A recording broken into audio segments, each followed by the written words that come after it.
saying that everyone that is in pain all the time, we lose the ability to tell that pain actually need our attention. We lose the ability to measure it. This video is about two things: what happened to the meaning of the pain, and what it does to the people who take it seriously. When everything is pain, nothing is. Hello everyone, welcome back to my channel where we talk about things that you guys have been shushing away, and today we will talk about pain. Pain, it used to be something you moved through without an audience. It was because there was nowhere to put out publicly. Then came a platform that rewards attention. So the suffering went public, which in itself is not the problem, okay? People sharing real pain and finding real community. That is genuinely good. The problem is what happens when a person or when a platform rewards something. Supply follow incentive always, and the incentive on every major social platform is engagement. More views, more comments, more shares, more people feeling seen by your experience. So the language adjusted to capture it. There's a concept in psychology called concept creep. It describes how words that originally referred to severe, specific harm gradually expanded to include experiences that are milder and milder. So the word did not change. The threshold did. Trauma is the clearest example. Clinically, trauma, refers to an experience that overwhelms the nervous system ability to cope, like war, assault, the sudden death of someone you love, abuse that was sustained over years, events that leave mark on the brain architecture and not just its memory. The word now captures a friend did not show up, a relationship that ended. And again, these things hurt. That is not the argument. The argument is that the word carried weight. When someone used that word, you understood the size of what they meant.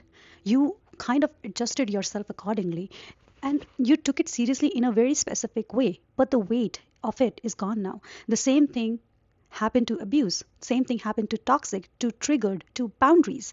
Each word stretched until it covers almost everything. And when a word covers everything, it signals nothing.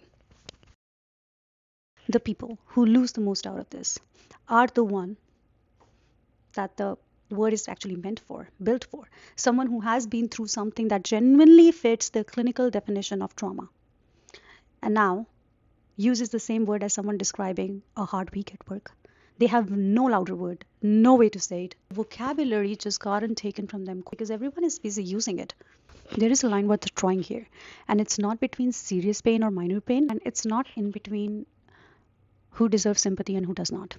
Okay, the pain is between something you are going through and pain as something you are using. So pain you are going through, it does not need an audience to exist.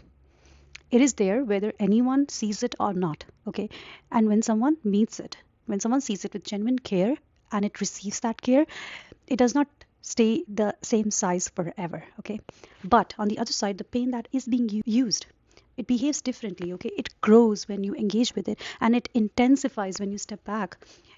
It is never quite resolved, no matter how much you give. And the pain that you are using, it tends to appear more bigger, more prominent when there is something to extract from that pain. And people does that, okay? Attention, guilt, money, effort, loyalty. Most people sense this difference without being able to name it. And okay, it got quite intense. So psychologists, they call it cognitive dissonance. Your mind is holding two contradictory things at once, and your mind does not know how to reconcile them. Most people, they try to resolve that dissonance by deciding that they are wrong. They override their instinct and they tell yourself that I should be more compassionate, I should be more patient, I should be more giving. And for that specific kind of person, that override is not just a habit, it is how they are actually built. In trauma psychology, the stress response has 4 forms. We have covered that a lot of time: fight, flight, freeze, and there is one that people have not heard of, is called fawn.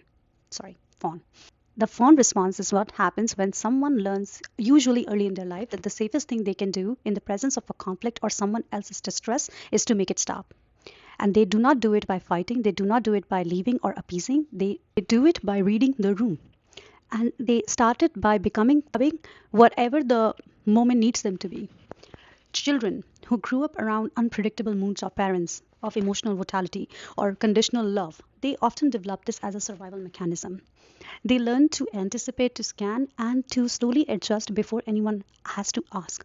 And it works. That's the thing. It keeps the peace, and it makes them easy to be around. It makes them reliable, emotionally available.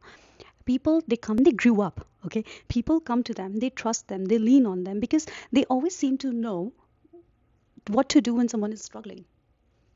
But the same capacity makes them the most exposed person in the room when someone decides to perform pain rather than feel it. And they're not naive, I must tell you that. It's because their nervous system does not distinguish between real distress and performed distress. Performed distress. Both trigger the same response. Someone is suffering, move towards it, fix it. And a person who uses it as a tool, consciously or not, they will find someone who spawns and stays. And it's not because they were planning through, but because through the pattern. Someone who never pushes back, never questions, never runs out of patience is the exactly the same environment that performed pain needs to keep going. The dynamic, it forms a cycle. Okay, pain is presented, care is given, pain does not resolve, more is presented, more is given. The person fawning works harder than anyone. They changes their behavior like nothing and monitors their word, try to figure out what they're doing because surely if they just did it right, the person would be okay, the other person would be okay. This is what psychology terms as a trauma bond. Trauma bond is not an attachment that is built on safety. It's built on cycles of distress and relief, anxiety when the other person is not okay, and brief exhale when they are.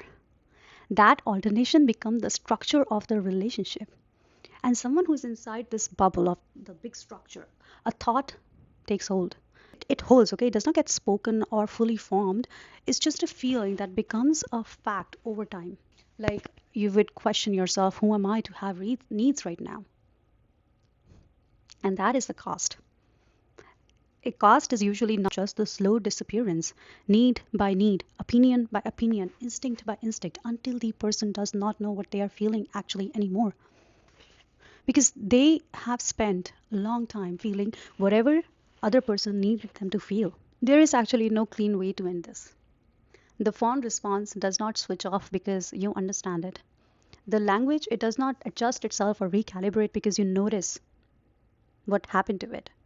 But there is one question that is worth keeping. Does this pain move? Real pain moves. It changes shape. It responds when you show up for it. Even the slowest healing is still movement, is still healing. Pain being used as a function does not move. It stays exactly the same size and it gets louder. Okay. The moment you consider leaving, it gets louder. And you can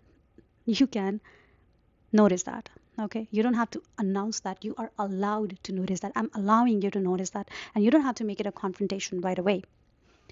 Just notice, keep it quietly to yourself. It is information. We can still feel deeply, still let that information mean something. You can care about people and still understand that your capacity for care is not something anyone is entitled to drain indefinitely. Everyone is going through something. Okay, that is still true, but not everything that looks like pain is pain. And trusting yourself enough to hold that distinction, that is not the absence of empathy. That is what it looks like when you finally stop disappearing. Thank you so much for watching. I will see you in the next one. Like, share, subscribe.